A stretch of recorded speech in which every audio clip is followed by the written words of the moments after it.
Hello class 8। देखिए बेटा, chapter हम देख रहे थे फोर्स एंड प्रेशर। अभी हमने शुरू किया था इस चैप्टर को, फोर्स एंड प्रेशर।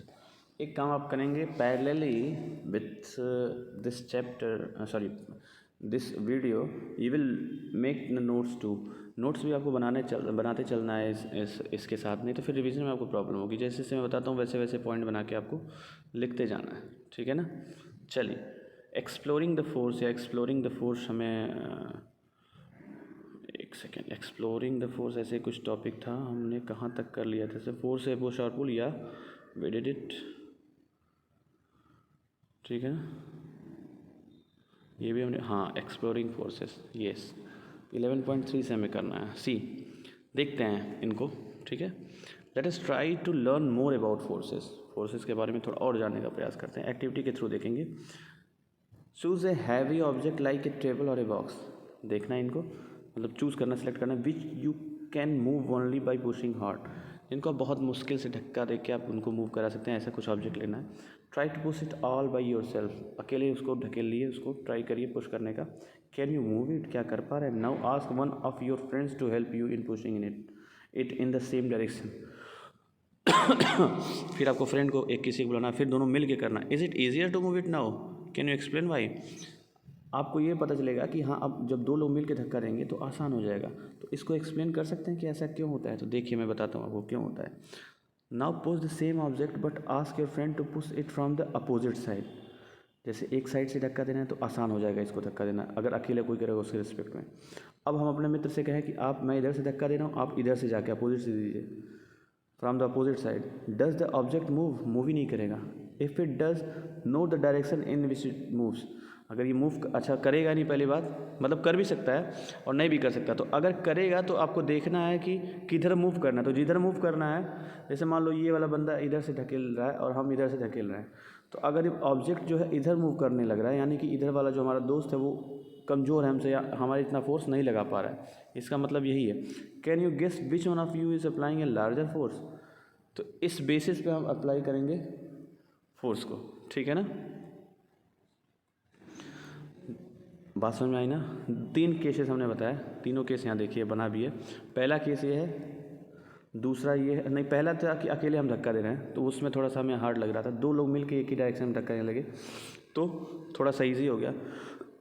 फिर मैंने अपने मित्र को कहा कि आप अपोजिट डायरेक्शन से जाके धक्का दीजिए।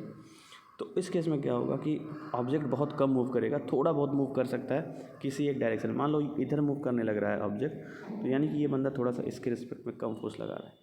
अगर इधर मूव करने लग रहा है तो ये कम फोर्स लगा रहा है, ये ज़्यादा लगा, तभी तो इधर जा रहा है। ये भी हम देखेंगे। Two friends pushing a heavy load in the same direction. 2 लोग जो है सेम डायरेक्शन में मूव करा रहे हैं। हाँ, तो हम केसेस देख रहे थे। इस केस में क्या है,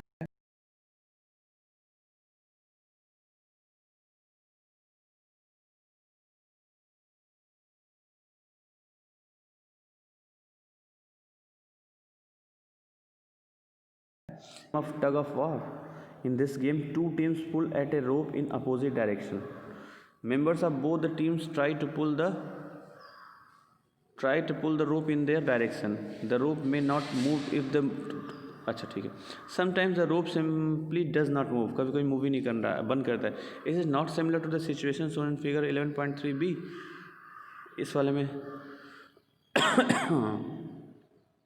11.3b, एक सेकेंड,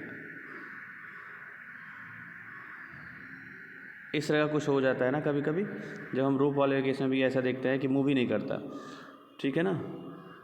तो the team that pulls harder, that is applies a large force, finally wins the game. और जो टीम, जैसे मान लो ये टीम ज़्यादा फोर्स लगा ले रही है, ये वाली, तो ये अपनी तरफ रोप को खींच ले जाएगी और ये विनर घोषित हो जाएगी। तो ये अपनी तरफ खींच क्यों पाती है इसकी तुलना में, क्योंकि ये ज़्यादा फोर्स लगा लेती है अपनी तरफ। बात समझ में आई ना। देखो यहाँ लिखा भी, the rope may not move if the 2 teams pull at it with equal force. अगर ये तीनों लोग जितना फोर्स लगा रहे हैं इतना ये भी तीनों लोग लगाएंगे, तो ये रस्सी यहीं की यहीं रह जाएगी। लेकिन जो भी थोड़ा सा भी ज़्यादा लगाएगा वो अपनी तरफ खींच ले जाएगा और गेम को जीत लेगा। तो फोर्स पे डिपेंड करता है, ठीक है ना।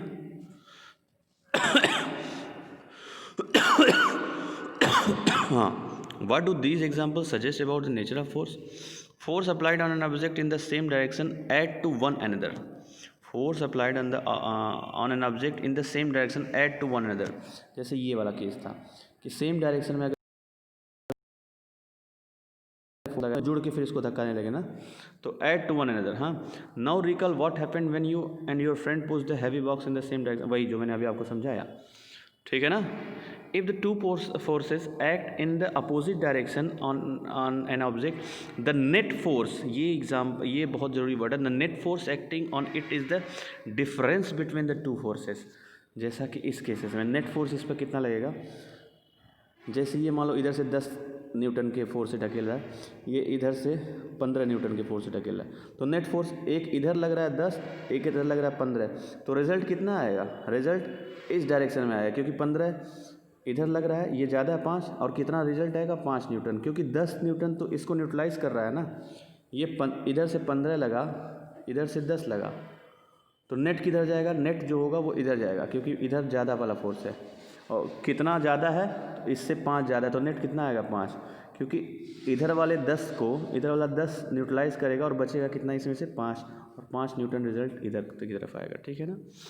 तो यही है बिटवीन द टू फोर्सेस. ठीक है ना, difference between the two forces. What did you observe in activity 11.2 when both of you were pushing the heavy box from opposite direction. ये जो मैंने एग्जांपल अभी समझाया, recall that in tug of war when two teams pull equally hard, जो रस्सी वाला गेम, उसमें अगर इक्वली पुल करेंगे, the rope does not move in India, किसी डायरेक्शन में जाएगा ही नहीं. So we learn that a force could be larger और smaller than the other are equal to each other. मतलब कोई भी फोर्स बड़ा भी हो सकता है दूसरे से, उससे छोटा भी हो सकता है, और दोनों बराबर भी हो सकते हैं. The strength of a force is usually expressed by its magnitude. उनके परिमाण से हम उसको प्रदर्शित करते हैं किसी फोर्स को. ठीक है ना. We have also to specify the direction in which force acts. ये भी हमें बताना होता है कि किस डायरेक्शन में फोर्स लगाया जा रहा है, तभी हम स्पेसिफाई कर सकते हैं कि मूवमेंट किधर होगी ना. आल्सो इफ द डायरेक्शन और the magnitude of the force applied force changes, it affects also changes. ठीक है ना. इफ अगर डायरेक्शन या magnitude of the applied force,